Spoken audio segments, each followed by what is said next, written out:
What are some of the legitimate, systematic reasons behind our feelings around personal finance? Why are we so weird about this?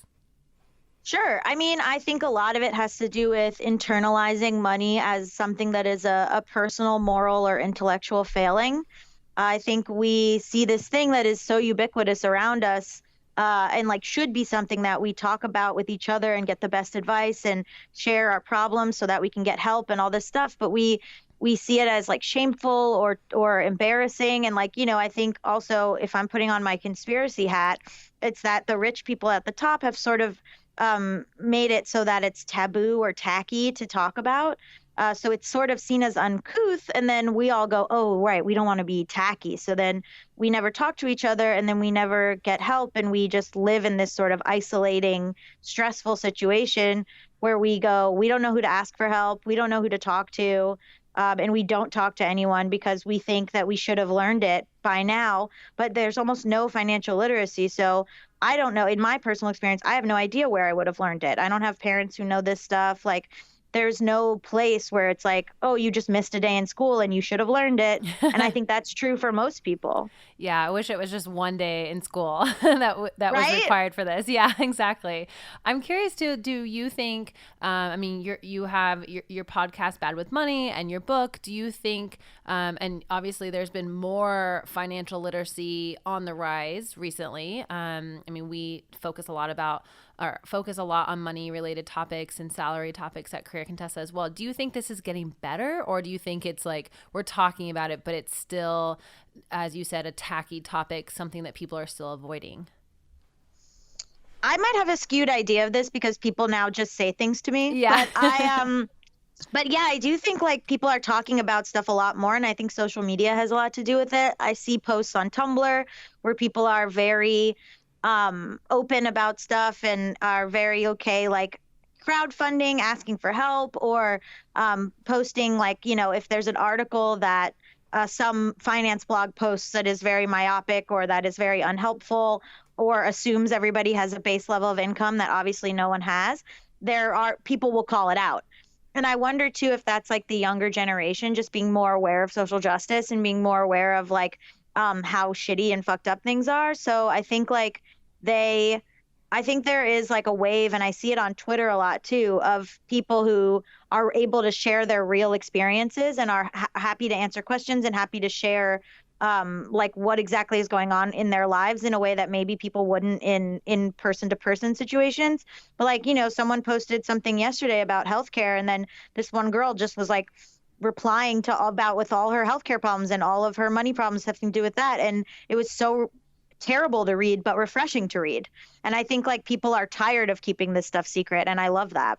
Right. And I do think that step one is sort of talking about it and having it be more transparent. And I know I was listening to an episode you had recently for your podcast, and it was talking about millennials and sort of like the myths versus the realities. And I also think that's sort of what's happening too, is like, there's these myths about our generation particularly, and we're kind of busting through them and being like, whoa, actually, like, that's not how it is. Let me tell you how it really is. And if social media is the medium that we use, I mean, that's better than nothing.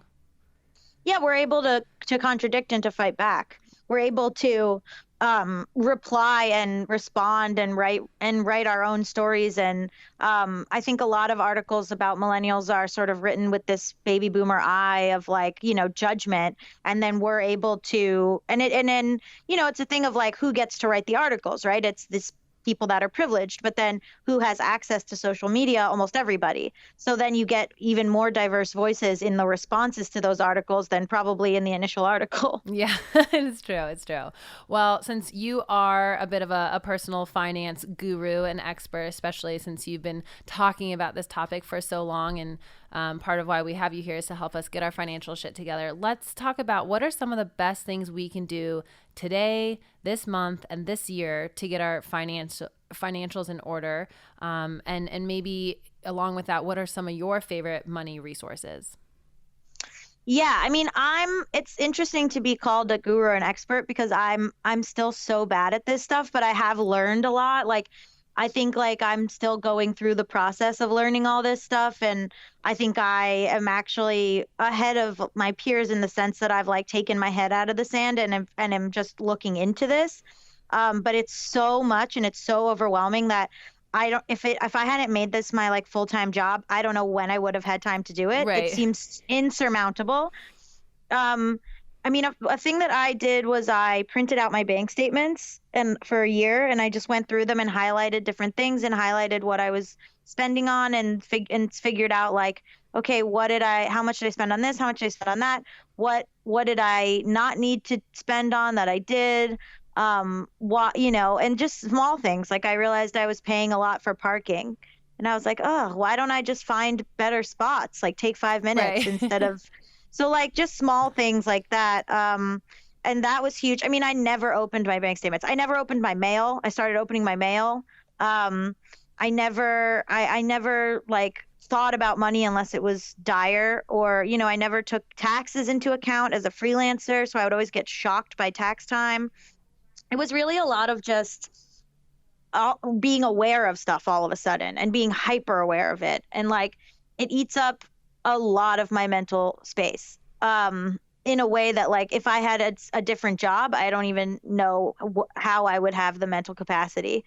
But like the small things, I think is looking at like what you're actually spending on, figuring out what matters to you and what doesn't. Like I like to live alone. And so that more of my money would go into that versus like I don't really care about clothes.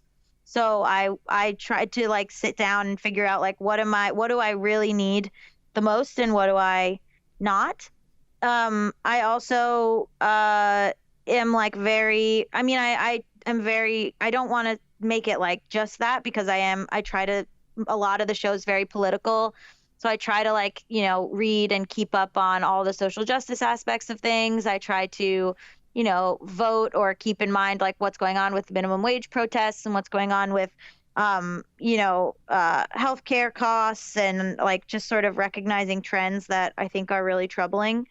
Um, the biggest thing that I did was since the podcast started is I started a SEP IRA. So I have like a retirement investment situation, which I never would have never had. But I got an accountant. So there's like a person that I could talk to versus like I really used to just like roll up to H&R Block and dump a bunch of papers on a lady's desk and go, help me. Yeah. So that was huge, but that's like a privilege to have because I do, you pay them. So, but yeah, so I mean, I just sort of think about it and am hyper aware of it now in a way that I would ignore it until it was dire and then I would figure out a way to get $50 and then I would be like, I'm fine. Right, right.